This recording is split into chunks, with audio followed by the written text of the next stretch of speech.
Yaani wewe ukimwona mtu mwambie nipe ushuhuda wako bwana. Ulianzaje biashara yako? Ndio. Ukiona mimi nilikuwa nauza mayai, ghafla nikawa na semi tatu. Kimbia. Kimbia mbio.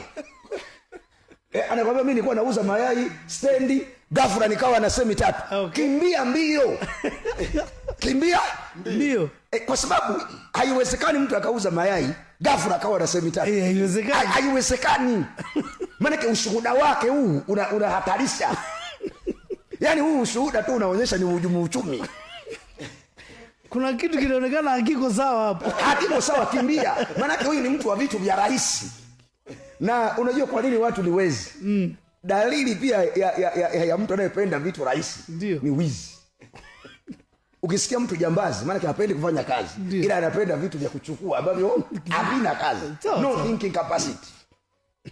Maana kamerogwa.